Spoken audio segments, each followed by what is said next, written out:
Ladies and gentlemen, thank you once again for tuning in to another episode of the Generational Wrestling Podcast. As always, is yours truly, the 29-year-old piece of gold, the franchise, aka the showstopper. And with me, as always, I got my tag team partner, my brother, my family. He is the flyest in the room, Mr. 123. Pin that ass down, K Breezy, aka EC's resident Isaac Hayes King. Too cold in the building, bro. What's going on? Man, what's good with you, bro, man? Hey, man, you know me, man. We got it's another Sunday, man. We took a few days off. My man got married, so again, congratulations to you and the missus. But I got one of my longtime homies here, man. Always wanted to sit down and talk with him. Since we've been started this thing, he's been doing his thing on the wrestling side, especially the independents. But I don't do the intros justice. I gotta leave that to my brother. So, man, let's introduce my bro here, man. Let's get the show started.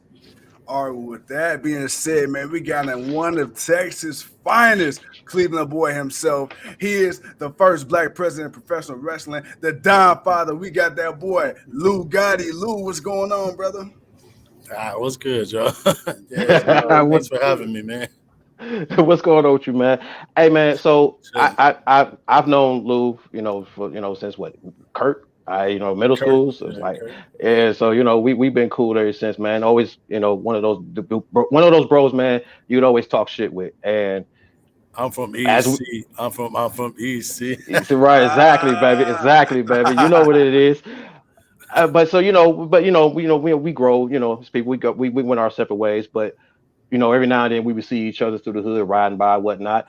But my man's been doing something on the independent side, man, which took me by surprise because I always knew he was a fan, but to see that he was actually doing it, and I'm proud of you, man, because you've been making a name. Excuse me, been making a name for yourself.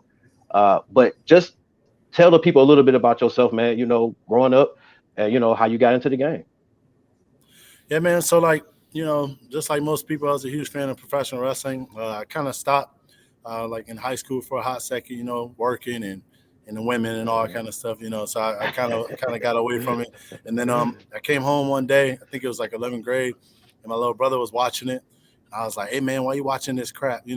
Because I was mad at wrestling for a while. I went from loving it to hating on it. I feel like everybody go through that little phase where you hate on it, for a second. So I went from like being obsessed as a kid to just hating on it. So I was like, why are you watching this crap? And he's like, no, man, it's good, man. They talking smack and blah, blah, blah, whatever. So I sat down and I started watching. I think it's like when SmackDown first ended up on like UPN or whatever it was on at the time, and so they allowed the inner city youth that didn't have cable to be able to watch it on regular TV, you know what I mean? So because outside of that, what we see like Saturday morning, you know what I mean? So right, always it was Saturday morning for like a half hour or whatever. You got like Superstars or whatever that came out.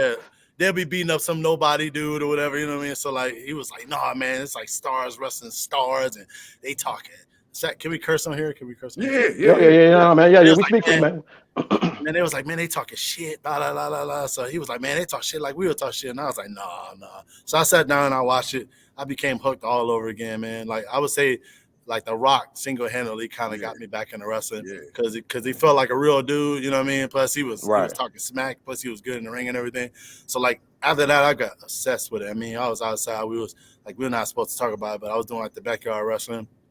I had a friend named Brian that worked with me up at Tops, the grocery store. We used to leave work and go like body slam each other in living rooms, on garages and front yards, and we just did whatever. We get a bunch of people. We just got obsessed, and then I created my own little yard tart, I guess, or promotion, whatever, with my friends. And then, after a while, man, I we graduated from Shaw that same summer. I was like, man, I just couldn't shake it, man. I really wanted to do it. So I was like, I'm gonna look for a school, man, and that was like the beginning ages of like the internet, you know what I mean? Like you was on AOL, dial-up, Yahoo, you know what I mean? So like you used to have that annoying ringtone that you had to hear every time you had to dial in. Yeah. Right. Yeah. And remember you used to have the phone card to call like outside of your area code or something like like a 19764 or something. Yeah, I remember that. Yeah, you had to scratch it off and like, punch in the little numbers and stuff. Yeah. So I remember I was calling all these different schools. I always tell this story when people like do their little trials here or whatever at my school. But like I start calling these numbers and I would ask how much the price was. I'm like, I call myself a corporate American now compared to, back in East Cleveland days, you know what I mean? So I'm like calling these places and I'm like, how much is it? I'm like, oh, hell no, I'm not paying that shit. You know what I mean? So I hung up on a couple places and then I got in contact with JT Lightning. If you know anything about the independent scene in Ohio, especially Cleveland. You can't talk about it without talking about JT Lightning.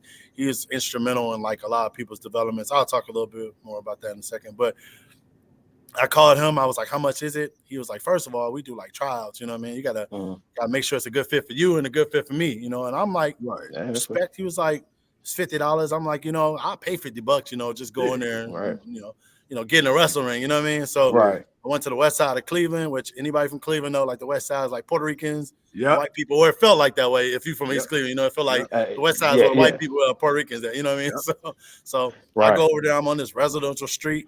I feel like I'm getting set up, bro. Like it didn't feel, it didn't feel legit. And then I see this little garage looking like building. I walk inside, man. It was like a little hole in the corner where everybody set the P at, you know what I mean? So, and they in the ring wrestling, and I see like posters on the wall. I see like Christian, Edge, Rhino, and I remember he was like, "Can I help you?" And I'm like, "Yeah, I'm here for the trial." And I look back up at the wall, and he's like, "Wow, you know those people?" And I'm looking like, "Yeah, I know these people." You know what I mean? Like that. Yeah. And he was like, "They used to wrestle here," and I'm like, "Ugh, and here?" And he was like, "No, I had shows." So like that time, I didn't know like independent wrestling was like really a real thing. I thought everybody was like backyarders or whatever. So we start training, and come to find out, man, outside of like Ohio Valley and Heartland Wrestling Association, which both were developmentals back in 2000, because this was in 2000, you know what I mean?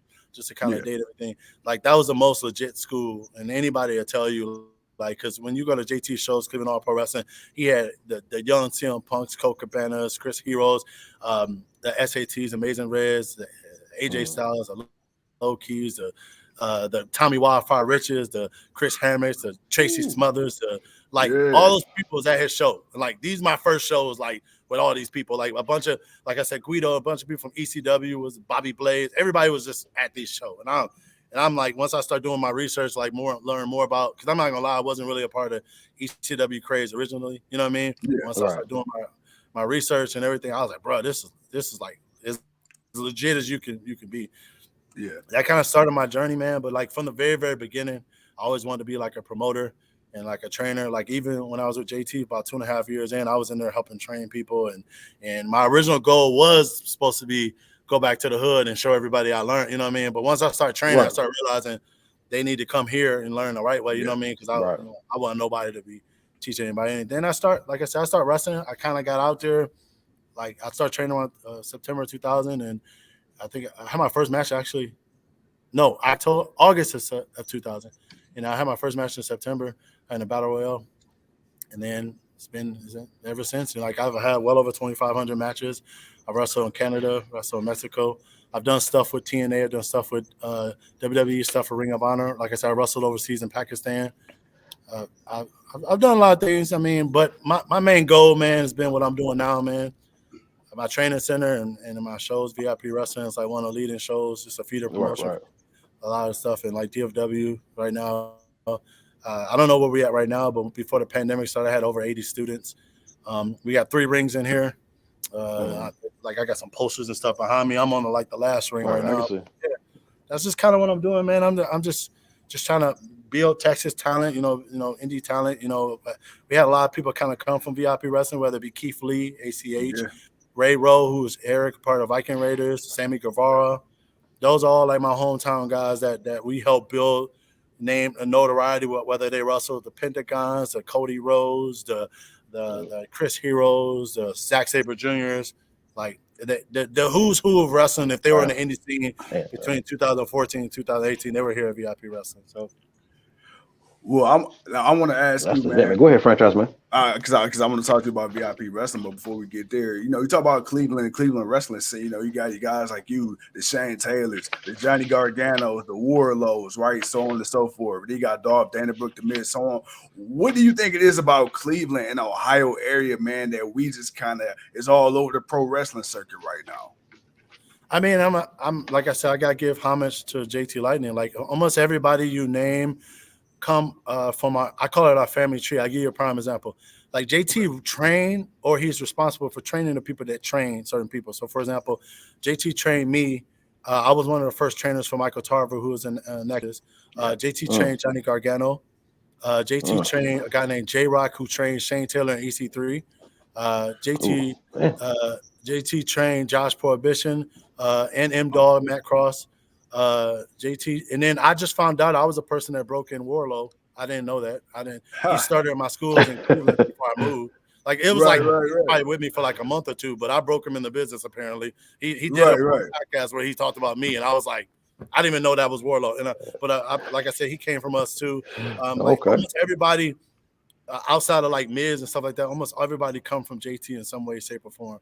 You know what I mean? So like that, all shout outs to JT. Like it's like I said, looking at what people do right now in the training, bro, that's the quality of training I got, and then I'm passing on, man. It's like bar none, some of the best you can get. So I think that's a huge testament, and it's trickling down, like from people, even some people who wasn't trained by JT, they either wrestle for JT or they learn for JT, like Ricky Shane Page and some of those guys. They all come from some kind of tutelage of JT too. You know what I mean? So. Well, my next question. Oh, go ahead. Go ahead. No, go ahead. No, go ahead, man. Go ahead. My next question would be for you, man. From a dude from the EC, east side of Cleveland, like we all are. How did you go from EC to running one of the biggest independent promotions in the country? I mean, V.I.P. Pro Wrestling, y'all have had pretty much a who's who of any and everybody that's in the business, whether it's up and comers to guys who's been best in the game, stepping back through the independent scene. How does that feel for you, man, being a fan of it? And I was like, man, this is your shit. Like, this is what you do. Right. And you got so many notable names coming through. Well, first, I appreciate you saying that, man. I'm humble, man. I'm trying to work hard. I mean, I would say, you know what I mean? Like, what got me here in Texas, honestly, is my shoot real job, promoting me.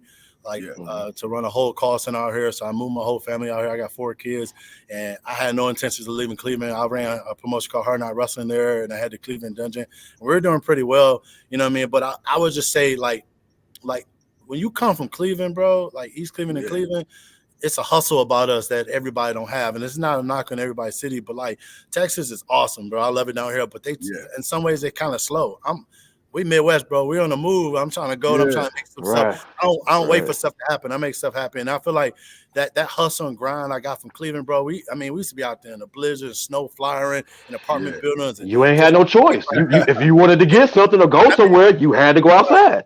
Yeah. I mean, I've had shows in Cleveland as many as 500 people, unless it's 4 people. You know what I'm saying? So just being humbled and having that grind. And if you come to like Texas or like Atlanta and stuff like that, bro, they appreciate that kind of hustle. And it's not a knock on Cleveland, man, but like I feel like Cleveland only supports you like if you like a national act or something like that. But like some of these other places, like I love my city, but like some of these other places, you take that same kind of, bro, I used to grind hard to get 80 people in the show, bro. That same kind of hustle, I get 800. I've had my biggest show here was like 1,700 people at Gas Money Live, and I had like the Dudley Boys, man, event, Shelton Benjamin on that show, War Machine, who's freaking Viking Raiders right now, Keith Lee, Sammy Guevara, Austin Theory was on that show, AR Fox.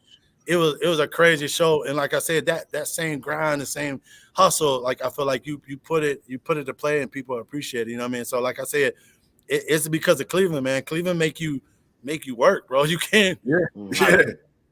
Cleveland make you work. Like I brought that same hustle down here to Dallas, bro, and it just flourished. You know what I mean? I'm just still trying to find new ways to keep people interested and just know like the passion, the grind I got. We're not stopping. My main focus right now is I'm trying to build the biggest stars in the world, bro. So that's like I love VIP, I love wrestling, but like I got some students that's killing it right now, bro. And if they just get the right opportunities against the right people, bro, it's over. Yeah. Too cold. All right, man. So I got to get to the character, man. Of course, to be the first Black president of professional wrestling, which me and the bro, we were talking about, like, yeah, man, that's awesome. Love that. I love that. But talk about the character Lou Gotti, man. I need more in depth, man. Where did this? I think I kind of can guess where it came from, but I need you to explain where did this come from and how, and just give me the inner workings of it if you can. What you will. So a lot of people just kind of, and I don't do this. I like me, man. I be just chilling. But like once we came and I moved down here and we started VIP wrestling, we started our school, man. Regardless if people like me, don't like me, love me, whatever, we changed the whole environment, how training, how wrestling is supposed to be. When I came down here, man, they wasn't really bringing in stars, especially not super indie kind of people down here, bro. And it really just came from posters I was doing in Cleveland. People was like, can you bring something like that here? So like now everybody's kind of getting in that bag. Like the wrestling out here is really great. I'm not saying it wasn't good before, but I feel like it was no real structure. It was just like, it was really the Wild Wild West. You know what I mean? Like people did whatever. and whatever, but now it's like a good structure, some great schools down here. It's some really good shows down here. And I feel like I set the tone. So a lot of people make jokes like I'm like the Don father of like wrestling down here in Texas, because like everybody tends to follow like kind of like my lead on what I do. You know what I mean? And like in every sense of the way, you know what I mean? Humble as I am, I'm a boss. You know what I mean? Like from running a DFW cartel, bro, I got like 70 goons running around here with masks on attacking people. I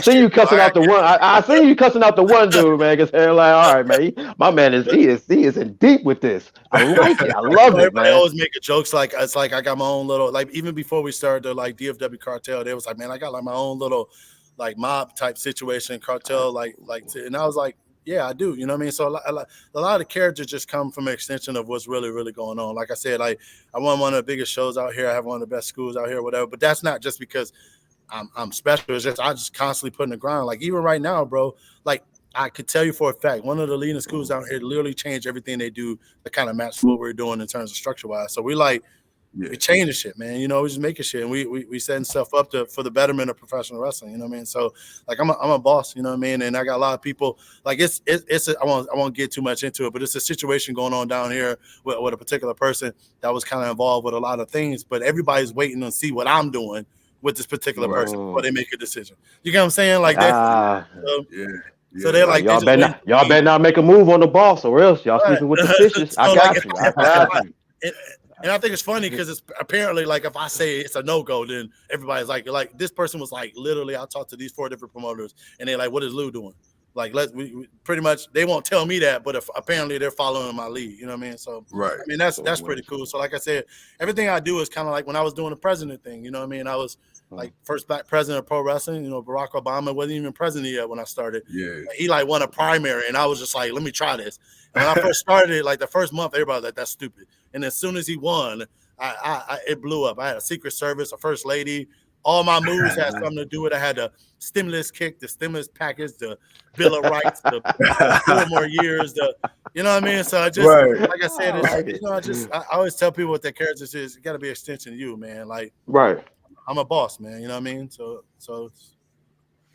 I'm unofficially the Don father of wrestling in Texas, I guess, and I'm not even from here. All right, man. Well, look here, ain't nobody contesting it, right? Ain't nobody contesting it, man. Like you say, man, you got goons hitting all around, so ain't nobody walking in on you the wrong way. Right. I want to kind of go sideways, man, for a second, man. When we talk to some of the independent wrestlers that we've had on the show, we always ask them, man, what was the pandemic like for them, man? And I know when you running shows and having to handle things the way you had to handle what situation was going on, what were the things that you, especially for you being a promoter, what were the issues and some of the things that you had to deal with, and just how you tried to get through all that? Hey man, I ain't gonna lie, it was tough. I feel like right now VIP is still great, but I feel like that kind of slowed down the momentum of what we was doing. So we're just trying to get back in track. It also kind of birthed a lot of other places or whatever, which I feel like I wouldn't say they're still in our style, but like we kind of had like our own little niche what we're doing, but like more people do it. But when you do something well, people, it motivate them. You know what I mean? So we had to navigate. Wrestling has always been a kind of like a copy and paste kind of promotion. Yeah, it really is. Especially if you see something that works. You know what I mean? Like you got to think about it. We've all been influenced by somebody. You know what I mean? I can't admit to like flat out copying off anybody, but I can tell you I've been influenced by a lot of the things. You know what I mean? And I'd be a lie if I didn't admit to that. You know what I mean? So like people do that. They get in that space, especially if you enjoy the show. And, a lot of times people create stuff because they want to run it their own way. So I felt like it was kind of hard for us in terms because we couldn't run certain events. The great thing for us, we're in Texas. So a lot of that bands and stuff came up earlier for us. So I had promotions from New Jersey and all over the place want to run shows with me because I was able to do stuff here in Texas, that they weren't able to. You know what I mean? Same thing with training. It kind of slowed down and getting new students. We had to wear masks. We had to do all that kind of stuff. We actually, right now, one of the blessings is our training center moved to the American Legion, which is like one of our main venue for our student shows. And the commander at the time really suggested we move it here because we were sharing space with an MMA school. And here in Texas, I'm not sure about the rest of the world, but gyms got shut down first every single time. So as soon as we open back up, they would shut us back down. Open back up, they'll shut us right back down. So it happened so many times. I eventually was like, yeah, when we move here, like I said, now we got more space. We don't no disrespect, but we don't have to share it with boxers and other stuff like that. We got 3 rings up. Everything is already here. So when we do shows, we just set up our screens and our lights and smokes and move one of the rings and tear 2 rings down and set up. So it's been a blessing because it helps with that not having to commute all the way across the town and things like that. So like I said, this is one of the blessings that's come out of it. But it was tough, man. But I feel like, unlike some other places, we survived. There's a lot of shows that shut down as a result. But we got a good base, like I said, like the meat and potatoes of what we do. The foundation are our students. Man, whether they being out to help us promote, whether it be them training, whether them be whatever. That's I feel like that's the future of what we do. That's the shit, man. That's the shit, man. Go ahead, franchise man.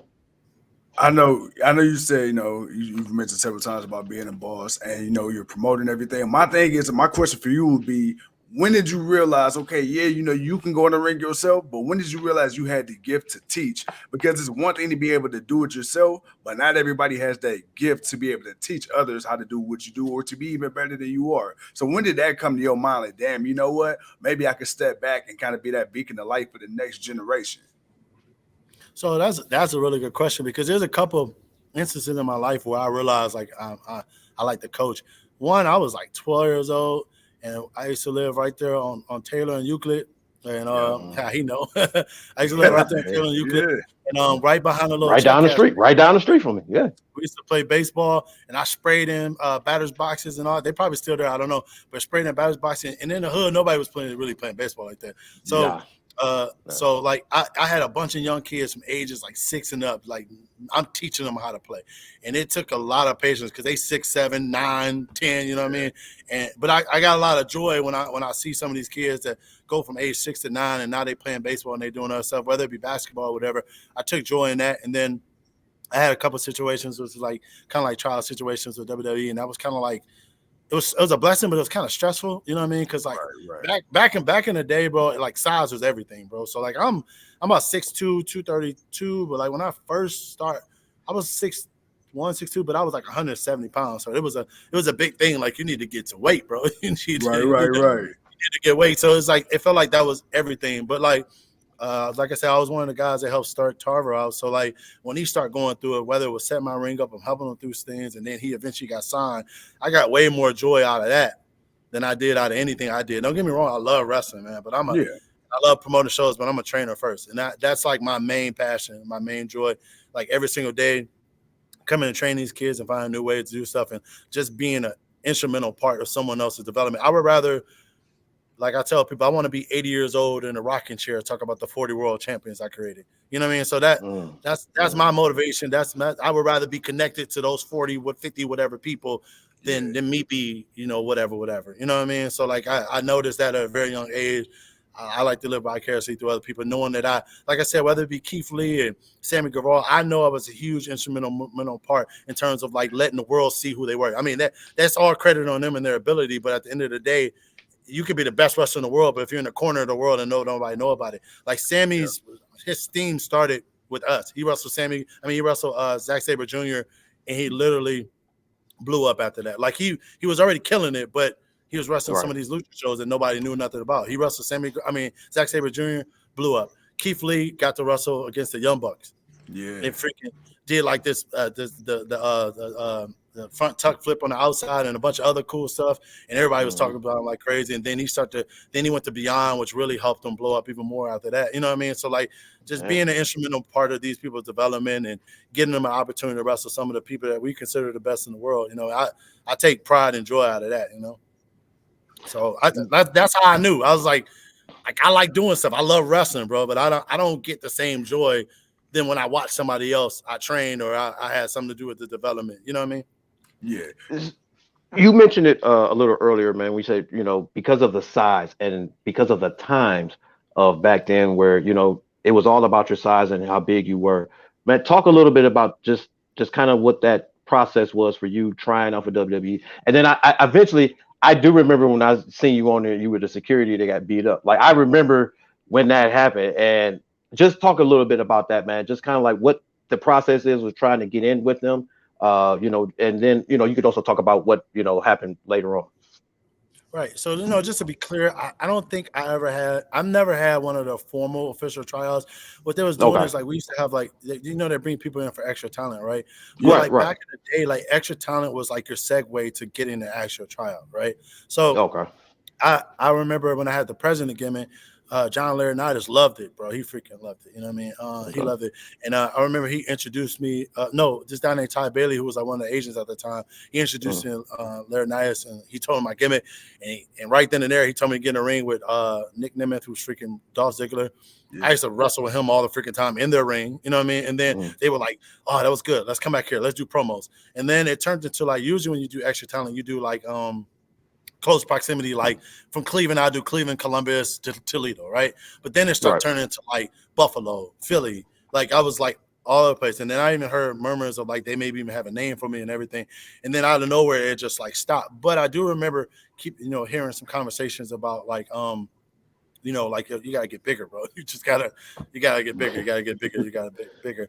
And if you guys, I won't talk about the other thing because it was kind of some controversy about this. I don't know if I got heat behind it, but it was some other stuff that happened. I'll talk to you about that off here. But it was like some other stuff that I wasn't really involved with, but my name was involved with or whatever. That kind of stopped. I think it stopped a lot of stuff too or whatever. But like I said, it was constantly like, you gotta get bigger, bro. You gotta get bigger. I heard that all the time, man. And like I said at the time, I was like, I started getting a little bit bigger. I was like 180, and then I remember. He was like, you gotta get bigger, and I got up to like 200, and then like Ty Bailey pulled me aside. I was like, can I ask you a question? I said, yeah. He was like, why do you look the same? I was like, bro, what I gotta do? It's like 30 pounds, like what is so, but like it was, and it still is. Aesthetics is really still important. Like I said, I'm like 230 now, but I'm not where I want to be. I'm not looking like where I want to look. So I feel like I would rather go back down to like 215, 220. But like I said, I believe the people that make it in professional wrestling are the people that's what they really, really want to do, and they commit themselves wholeheartedly. And I don't feel like I traveled all over. I wrestle a lot. I love professional wrestling. But like I said, very early on, I realized my main passion was like training people. Like I said, I opened up the Cleveland Dungeon back in 2008. I started helping train Tarver back in 2004. Like, you know what I'm saying? Like, I kind of knew that. It's your passion. Yeah.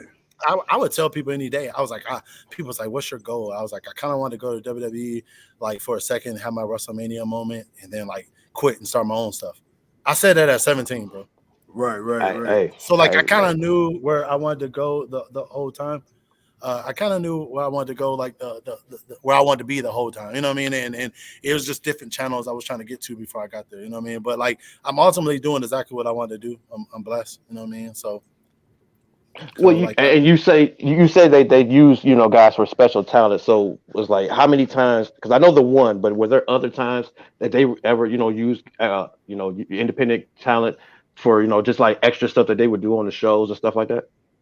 Say that again. I say I know they had a few. I know they get independent wrestlers to come sometimes to be extras on the show for like little segments like security guards and stuff like that. I was asking, were there other times besides that one that they brought you back on for?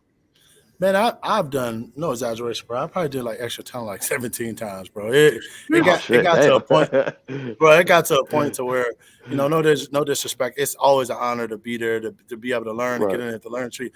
At that time, I got to a point to where I didn't want to go anymore. I'm like, if you're not giving me a job, bro, I don't know. Right. Respect. I mean, and I was younger at the time, so I was just frustrated. So first, like I said, I would say about 10 of them, I was like highly doing promos. I was in the ring. It was like it looked like it was seriously looking into me. You get what I'm saying? Yeah. And then like other times, it was just like local guys. So like, no disrespect, but I feel like Mark Henry said this to me one time. He was like, "Hey man, I know you," and I was like, because I've been there so many times. He was like, Lamont, right? You big dummy, because my shoe name's Lamont. So everybody goes like, Lamont, the big dummy. I was like, yeah. He's like, bro, he's like, you looking really, really good, man. Like, especially compared to the last time. I don't know what I did differently, but he was like, you look. I think he was talking about my build because I got a little bit bigger. You know what I mean? He was like, man, you looking really, really good. He was like, yeah, but you need to stop doing this extra talent crap. I swear to God, he said this. He said, you need to get down to Florida, man. They about to this before NXT started, before when it was still like FCW, before they started the whole NXT brand.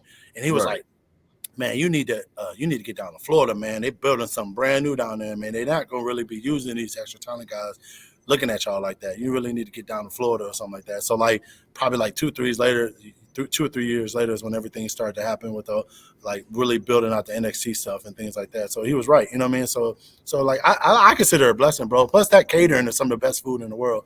Plus you get to be around people and you just listen and you just learn, you know what I mean? But like, Right. I always tell wrestlers, bro, like if you get an opportunity to do extra time, please do it, because a lot of wrestlers think that they're going to get the job because the wrestling is great. First thing they're looking for is to see if you can make their people look great.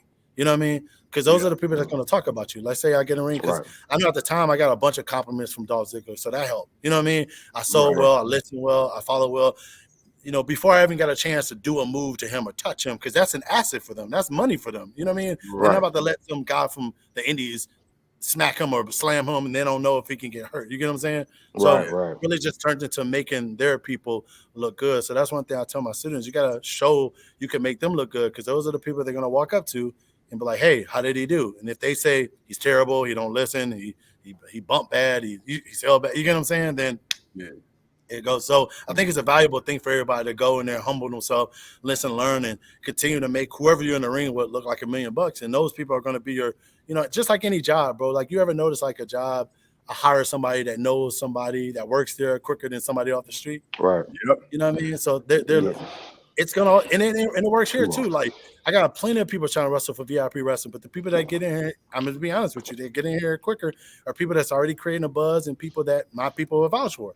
They know what I'm looking for. They know, you know what I mean? They know me. So if they're willing to come to me and be like, bro, this person is really, really good, that I'm gonna probably look at that person before somebody that's just sending me random emails and stuff like that. You know what I mean? So networking, going out there, having great matches with some of these people and they knowing who you are and watching your work is gonna speak volumes way over than you going out there doing some cool stuff. You know what I mean? So I think it's a valuable thing. I think extra talent is great. But if you get the opportunity to get in the ring and bump or take a move, you better make it the best bump, the best sell ever. You need people talking about it. You know what I mean? Speaking of getting in the ring and taking bumps, for people who don't know, explain the difference between being in regular physical shape and in ring shape, because I think people kind of get the two twisted.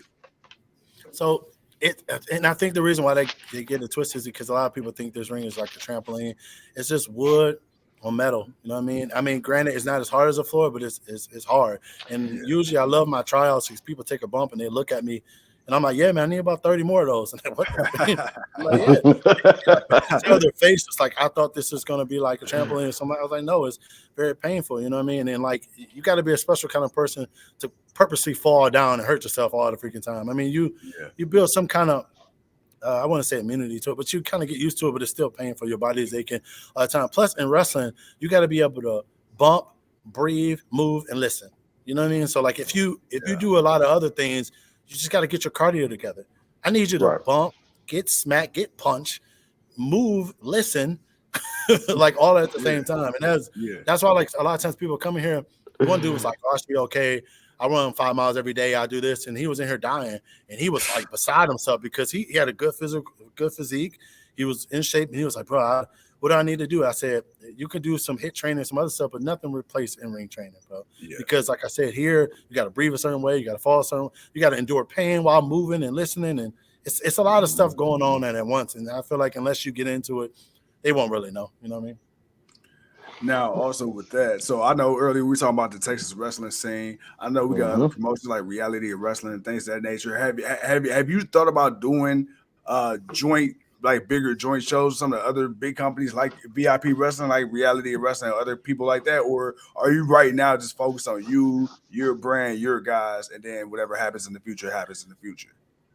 Well, I'm glad you said it. Like we're the, I like to say, the first actual somewhat bigger promotion in Texas to partner with a bunch of different people. We have a huge show that started 2016. We're the first ever show to be bold enough to do a show right after WrestleMania, 10 minutes down the road. And we had like Jake the Snake, Johnny Gargano, whoever, Brian Cage, and everybody on that show. And we had to turn people away. And we had people there till almost 4 a.m. watching wrestling. You know what I'm saying? So like after that, everyone else to start copying. We just did it again this year, but like when we do the Texas Mania thing, we partner with a bunch of different promotions. With like our last Texas Mania that we did at midnight main event was Bear Brown, who does New Japan strong. He wrestled Suzuki in a match that like that freaking air, like it was no air in the room. It was crazy. But like we had a reality wrestling heavyweight title match in there. We did 2 days, which we did 2 days in my building, 2 days of I think 10 different wrestling promotions, and they all had like 2.5 hours each show. Like so we're the, like I said, other shows do it. Like it's a show called New Texas. They're very good at, like they have a show coming up. It says Texas Showcase with a bunch of different shows, but like we're the first one to put together like 2 whole days with like 10 different promotions, running shows from like pretty much 8 a.m. to 3 a.m. for 2 days straight on WrestleMania weekend. I don't know anybody that would give up their own building to let other people do their. I mean, literally, it's a promotion called LWA. We have New Texas, which is a good show, reality of wrestling, GCWA, a bunch of different promotions, all underneath one building in 2 days. And I got no sleep. I'm pretty much, I was about to say, man, when do you sleep, bro? Like when do you close your eyes and actually get sleep? Man, I don't even know if I want to do it again because, like, you know, I want to make sure everything goes so well, and plus everybody got to hit their time cues because, like I said, each show has like 2.5 hours. We had 30 minutes to switch over. You know, people had different aprons, different ropes, whatever. You know what I mean? So it was crazy, bro. And I did that for 2 days straight. And then at the very end of it, we did our VIP show, which was freaking dope. We had Shane Taylor versus Low Key, which was sick. Shane Taylor, Cleveland, shout out to Cleveland. Like I said, Suzuki versus Barrett Brown, Josh Woods versus Brian Keefe, who's killing it from Texas. The show was sick, bro. It was to me one of our best wrestling shows, like, period. You know what I mean? So, but like the weekend was dope. Like all the shows delivered and they killed it. You know what I mean? So, but that's what I'm saying. I'm glad you said that. I'm all about spreading. I mean, we're supposed to build the state. You know what I mean? Like, it's the only can make us all better. You know what I mean? Well, you doing the damn thing, man. I know you got to get ready to get out of here, man. So I want to ask you just one last question, man. Wrestling, just in general, with the new direction that wrestling has taken, with so many wrestlers now being able to go to so many different places. You're about to do another promotion coming up. You got Brian Cage and a few other people getting ready to show up on. What is your overall thought of where wrestling is now, man? Just professional, independent. Just what is the president of wrestling think of wrestling today?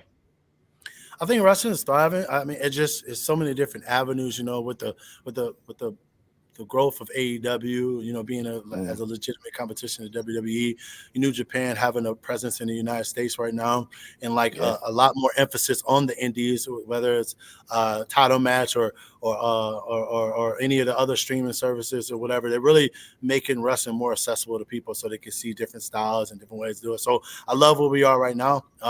My only thing is just hoping people continue with the growth of training. You know, I really believe training is forever. Sometimes wrestlers, it's the only sport I know where a guy be like, I'm already trained. Well, as if you go basketball, baseball, MMA, when you're at the top of your game, you train more. You get what I'm saying? Right. So I feel like for a lot of these guys, they you know, because it's a lot of pain when you're wrestling and you're traveling the weekend.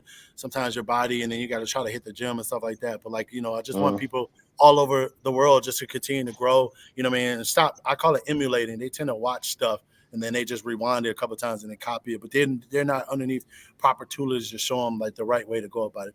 I see so many guys copying stuff. They see Brian Cage or some of the top guys doing, but they really don't know why they're doing it or how they do it.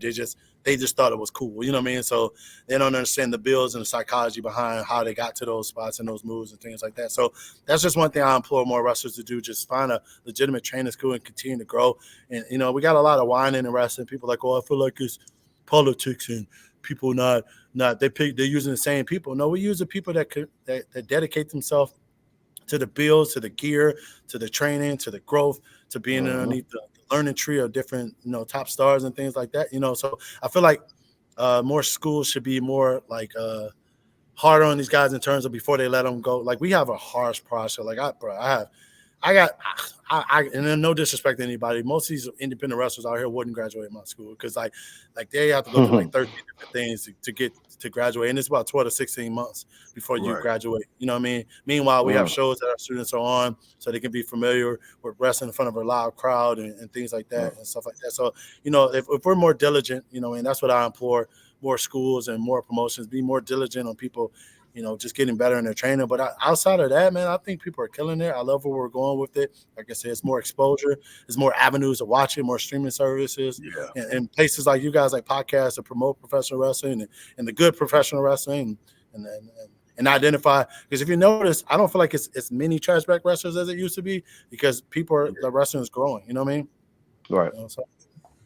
Well, man, I definitely wouldn't mind seeing the DFW Mafia show up on AEW and take over. So, I'm just gonna throw that out there. I wouldn't be mad to see y'all go out there, man. But no, man, I appreciate. I just want to say, we were the first people to kind of have a bunch of goons that people keep copying off of. But it's okay. Hey, man, look here, man. You know what? And there's a group there that y'all can have something with. So it's like it can happen, man. But no, franchise, man. You got anything before we get out of here, man? Man, brother, like I say, man. Not blowing smoke. I said it. I meant it, man. To see another Cleveland boy going out there doing the damn thing. You going out here into Texas, one of the hottest wrestling markets in the country, and y'all killing that shit. And to know you one of our own, man. Again, bro, we appreciate you. We salute you. And, man, keep doing the damn thing. Also, before we get off, please, social medias, where can people find you? How can people watch the product? Man, plug yourself, brother.